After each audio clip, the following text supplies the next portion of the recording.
Let's start with the aftermath of the Sri Lanka explosions as 7 Indian states are on high alert after the Bengaluru police received a tip-off about a possible terror attack on multiple cities. According to Bengaluru police, a caller claiming to be a lorry driver sent a tip-off to the control room claiming major cities in Tamil Nadu, Karnataka, Kerala, Andhra Pradesh, Telangana, Goa, Maharashtra and Puducherry would be hit by terror attacks.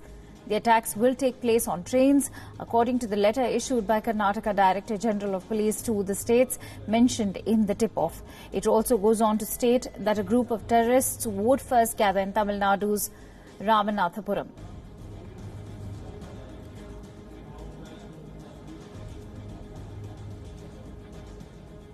Now, this alert comes at a time when security and intelligence agencies are concerned about the existence of sleeper cells on Indian soil that could be linked to the group that carried out bombings in Sri Lanka, where 253 people were killed on Sunday during Easter celebrations. Indian security officials are also on high alert for a possible new cell, which could either be a part of the Islamic State group or an expansion of the National Tawheed Jamaat.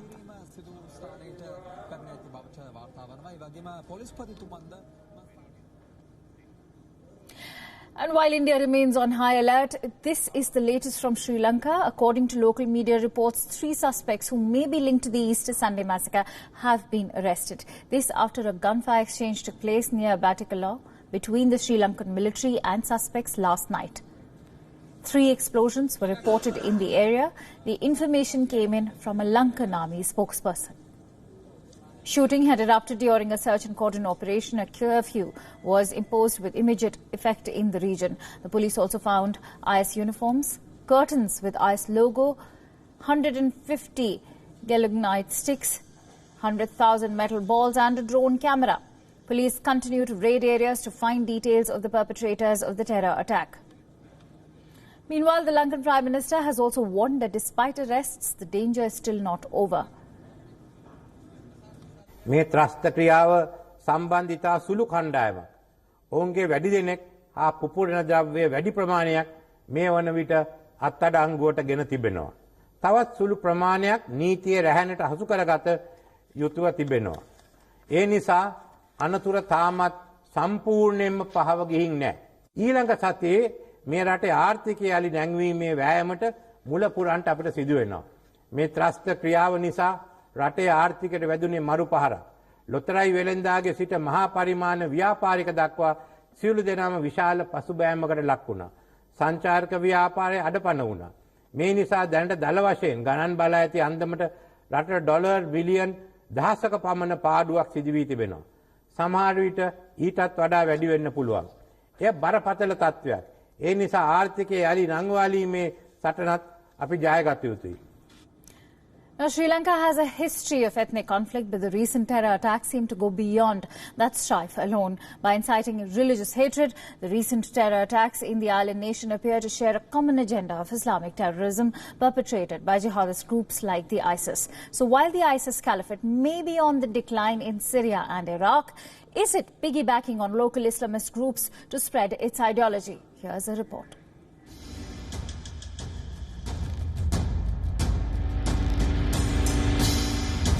The influence of ISIS ideology grabbed attention soon after Sri Lanka was rocked by 8 explosions on Sunday.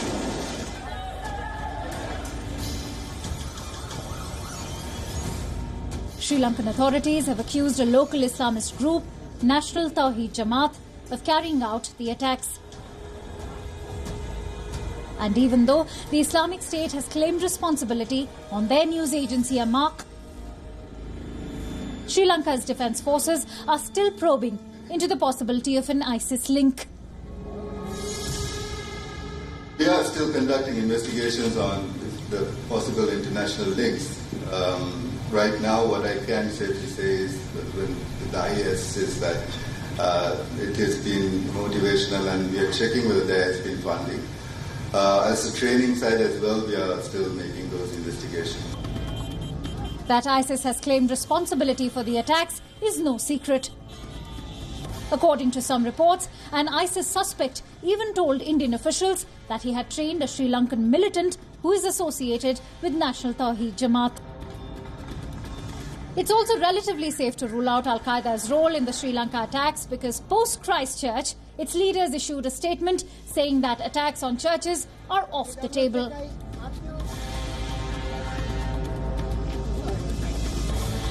That leaves us with ISIS.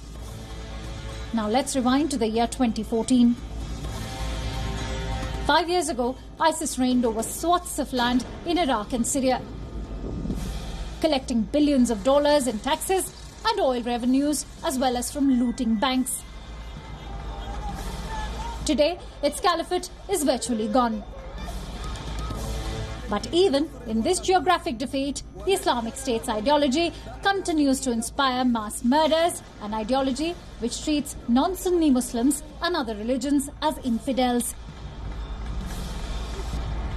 It's this ideology that is far from extinguished despite the loss of its caliphate, sanctioning attacks on Christians in their places of worship.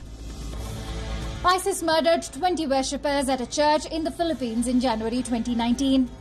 ISIS carried out attacks at 3 churches in Indonesia, killing 12 people and injuring many more in May 2018. ISIS also killed 49 people gathered for mass at 2 churches in Egypt in April 2017.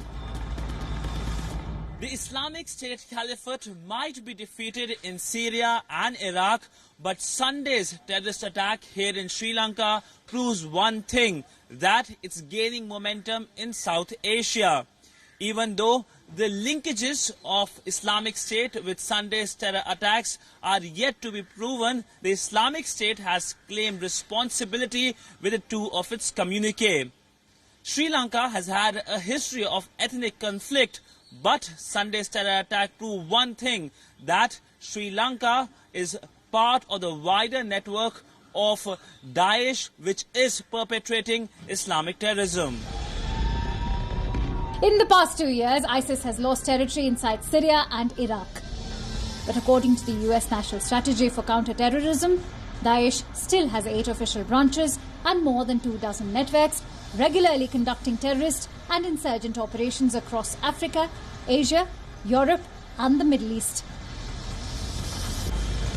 The scope of the Sri Lanka attack reflects the ongoing danger of ISIS in South Asia. Whether ISIS itself was directly involved in the attacks or was simply the inspiration for the attacks matters little to the families and victims of the Sri Lanka bombings. With Siddhant Sibal in Colombo, Bureau Report, WION, World is One.